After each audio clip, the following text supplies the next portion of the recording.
Magnesium में पट्टी को जलाने के लिए सबसे पहले क्यों रगड़ा जाता है? जो मैग्नीशियम का पट्टी है उसको जलाने के लिए पहले क्यों रगड़ा जाता है? चूँकि हम जानते हैं कि उसके ऊपर एक ऑक्साइड परत होता है, इसी को हटाने के लिए रगड़ा जाता है। Option number B is right हो जाएगा। इसी प्रकार हम लोग क्वेश्चन नंबर दूसरे को देखते हैं। चलिए, बोला जा रहा है कि जंग मुख्य रूप से किसका ऑक्साइड है? जंग मुख्य रूप से किसका ऑक्साइड है?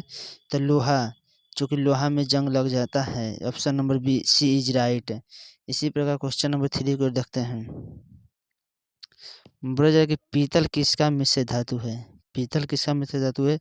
तांबा और जिंक का मिश्र धातु है। Option number A is right हो जाएगा। चलिए क्वेश्चन नंबर 4 को देखते हैं। HCl का रासायनिक नाम क्या होता है? क्योंकि हम जानते हैं जो हमारे पेट में जो अम्ल होता है वो HCl ही अम्ल होता है। तो इसका रासायनिक नाम क्या होता है? इसका हाइड्रोलिक अम्ल नाम होता है। Option number C is right हो जाएगा। क्वेश्चन नंबर 5 को देखते हैं कि बोला जा रहा है कि NaCl का सामान्य नाम क्या है? तो चूँकि NaCl का जो सामान्य नाम होता है, चूँकि हम जानते हैं कि NaCl जो होता है किसका नाम है? नमक का नाम है। नमक का नाम किसका होगा? तो खाने वाला नमक का नाम है। Option number D is right हो जाएगा। क्वेश्चन नंबर 6 को देखते हैं। बोला जा रहा है कि अम्ल का स्वाद कैसा होता है? चूँकि हम जानते हैं कि जो अम्ल होता है उसका स्वाद खट्टा होता है और खट्टा का pH मान कितना होता है? तो 7 से कम होता है। Option number C is right हो जाएगा। क्वेश्चन नंबर 7 को देखते हैं कि क्षार किसका स्वाद प्रायः कैसा होता है? क्योंकि जो क्षार होता है क्षार स्वाद में कड़वा होता है। इसका pH मान क्या होगा? तो 7 से अधिक होता है। 7 से अधिक होता है। अगर वही आपसे उदासीन पूछता है तो उसका pH मान कितना होगा? तो उदासीन हो जाएगा तो 7 हो जाएगा। जैसे हमारा जल है, स्वच्छ जल pH मान 7 होता है, उदासीन होता है। इसीलिए जल को पीने पर ना तो स्वादहीन होता है और ना ही कड़वा हीन होता है। ना इसलिए जल को पीते हैं तो ना तो खट्टा लगता है और ना ही कड़वा लगता है।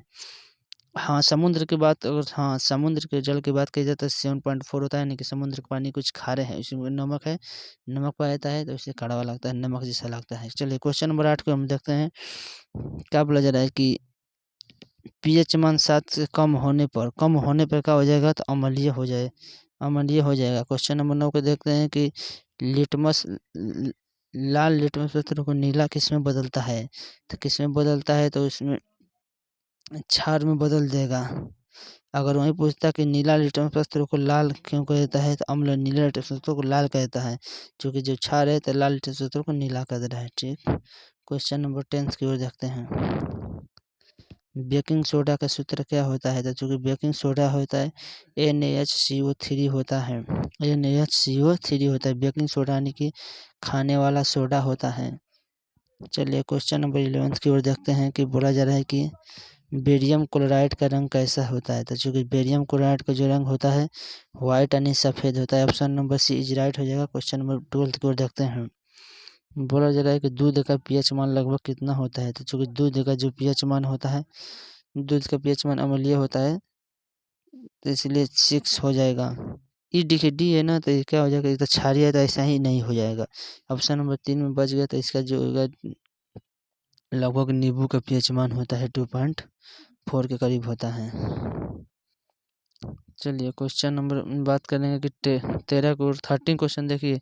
HCHO4 के अंश अम्ल है, जो कि HTSO4 का है, तो एक प्रकार का सल्फ्यूरिक अम्ल है। क्वेश्चन नंबर 40 की ओर देखते हैं कि बोला जा रहा है कि साबुन में किस प्रकार का होता है?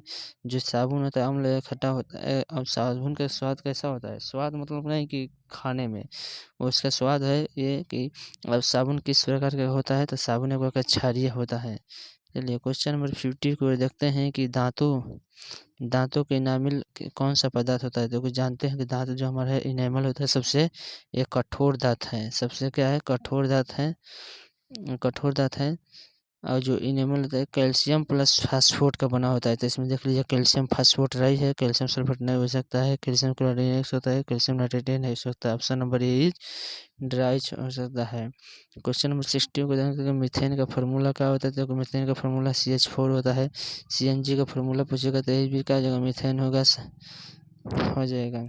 गोबर गैस पूछेगा तो ये भी मीथेन में हो जाएगा। चलिए क्वेश्चन नंबर 70 हो जाता है। एथेन का सूत्र क्या होता है? एथेन एन, जिसमें देखिए एन जो लगा है एल्केन का समुद्र, देखिए +2 अधिक होगा तो एथेन।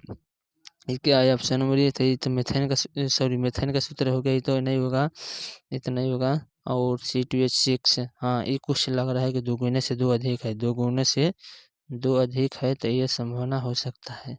ये किसका फार्मूला है? तो ये एथिन का फार्मूला होगा, ये नहीं होगा। Option number B is right हो जाएगा। क्वेश्चन नंबर 18 को देखेंगे। 18 के क्वेश्चन देखेंगे कि एथाइन में किस प्रकार का हाइड्रोकार्बन है। चूंकि एथाइन को जो पूछा जा रहा है तो आइन एल्काइन 2 गुने से 2 कम हो जा रहा था। एल्केन में क्या हो जाएगा? संतृप्त हाइड्रोकार्बन। आपने ये पढ़ा होगा अच्छा से कि एल्केन है तो ये संतृप्त हाइड्रोकार्बन नहीं होगा, एल्किन का समूह alkyne. Option number C is right हो जाएगा। क्वेश्चन नंबर 90 को देखेंगे। क्वेश्चन नंबर 90 को देखेंगे का एथेनॉल का सामान्य नाम क्या है? एथेनॉल का सामान्य जो नाम है वाइन स्पिरिट, वाइन में से शराब, एथेनॉल मतलब शराब पीने लायक। चलिए क्वेश्चन नंबर बी, हालांकि शराब अच्छा नहीं है पीने लायक। चलिए एसिटिक का अम्ल क्या सूत्र क्या होता है? एसिटिक का जो सूत्र होता है, क्योंकि हम जानते हैं कि एसिटिक अम्ल होता है, जो इसका सूत्र क्या हो जाएगा? CH3CWH।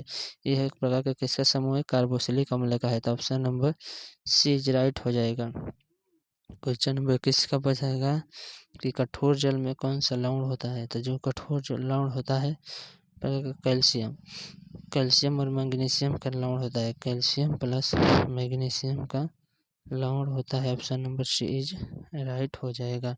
चलिए क्वेश्चन नंबर 12 देखेंगे कि ब्लीचिंग पाउडर का सूत्र है, जो कि ब्लीचिंग पाउडर का जो सूत्र होता है CaOCl2 का whole twice. Option number A is right हो जाएगा। इसी प्रकार क्वेश्चन नंबर 23 को देखते हैं कि चूना जल का सूत्र क्या होता है? चूना, जो चूना जल का सूत्र होता है ये चूना है। तो जो चूना है देखिए, ये चूना है तो माने किसका सूत्र है?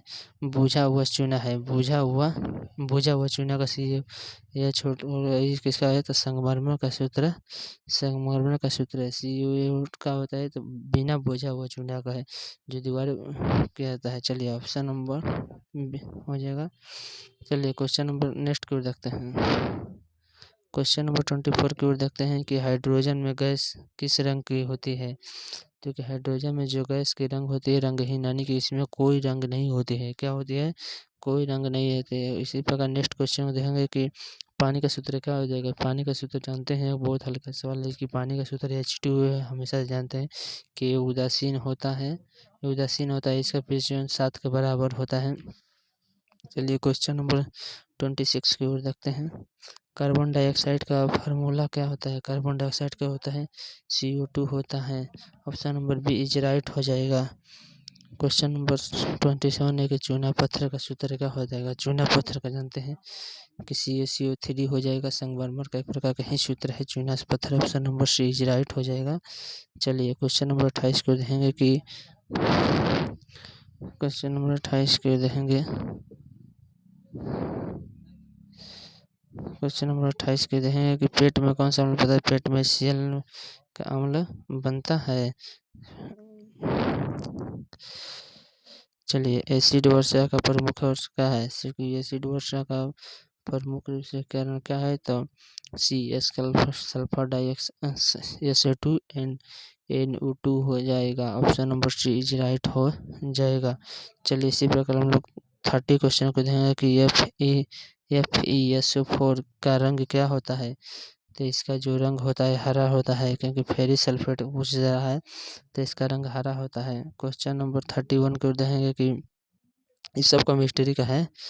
विद्युत अपघटन में किस उदाहरण का उपयोग किया जाता है? तो हम जानते हैं कि जो विद्युत का अपघटन होता है वो रासायनिक परिवर्तन होता है।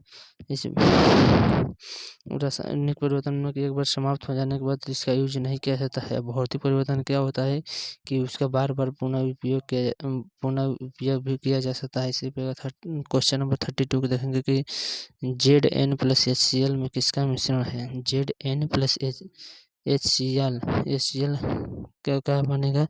तो जल का है। H2 को बस कह सकते हैं, जल नहीं कह सकते। H2 अगर H डाल कर लेंगे तो H2 रहेगा, तब उसको जल कह सकते हैं। चलिए क्वेश्चन नंबर 30 को देखते हैं कि कैल्शियम कैल्शियम किसका प्रतीक है? प्रतीक मतलब पूछा जा रहा है कि कैल्शियम का नहीं बोलता है कि संकेत क्या होता है, संकेत यानी सिंबल क्या होता है, तो कैल्शियम का संकेत सी होता है। इसलिए क्वेश्चन नंबर 34 को देखते हैं कि न्यूट्रलाइजेशन में क्या बनता है। चूँकि हम जानते हैं कि न्यूट्रलाइजेशन है तो इसमें नमक है, नमक का फॉर्मूला क्या होता है, NaCl प्लस जल का होता है H2O। इन्हीं को मिला के न्यूट्रलाइजेशन का रहता है। Option number B is right होता है। इसी प्रकार थर्ड क्वेश्चन नंबर 35 देखते हैं कि एलपीजी का मुख्य घटक क्या होता है। जो एलपीजी लिक्विफाइड पेट्रोलियम गैस जो उसका होता है प्रोपेन और ब्यूटेन होता है। जब देखा होगा कि एलपीजी ने घरों में जो गैस सिलेंडर बड़ा होता है, जो गैस का सिलेंडर बना होता है उसमें प्रोपेन प्लस ब्यूटेन हो जाएगा। और सीएनजी जो प्रकार का होता है, सीएनजी में क्या प्रकार का होता है, मीथेन यानी CH4 हो जाएगा। इसी प्रकार क्वेश्चन नंबर 36 कहते हैं कि चीनी का पूछ रहा है कि चीनी का तरह क्या होता है, CH/T का चीज़ है तब का ये हो जाएगा। ग्लूकोज का ही फार्मूला होगा C/H/11। Option number B is right हो जाएगा। इसी प्रकार क्वेश्चन नंबर 30 को देखते हैं कि दूध के खट्टा हो जाना किसमें परिवर्तन है। अगर आपको दूध से खट्टा हो जाएगा तो कैसा परिवर्तन है, तो क्योंकि जानते हैं कि जब दूध से खट्टा हो जाएगा तो प्रकार का रासायनिक परिवर्तन यानी कि जो हो गया उसमें अब चेंज नहीं होगा। भौतिक में जो होता है चेंज होता है, पुनः चक्रण होता है। क्या होता है, पुनः चक्रण होता है। ऑप्शन नंबर 38, माचिस की तिल्ली पर कौन सा तत्व होता है। तो कि हम जानते हैं कि जो माचिस का तिल्ली होता है लाल फास्फोरस लगा रहता है, इसी के कारण माचिस के तिलिया पर जलाने पर जल जाता है। Option number A is right है। इसी प्रकार क्वेश्चन नंबर 9 को देखें कि लोहे पर जंग लगना क्या है। अगर मान लिया कोई लोहा है उसमें जंग लग गया तो क्या कहलाएगा, ऑक्सीकरण कहलाया जाएगा। ऑप्शन नंबर लास्ट है कि 14 है कि H2O2 क्या है। H2O2 क्या है, तो हाइड्रोजन पेरोक्साइड है, क्योंकि हाइड्रोजन और peroxide. Option number B is right.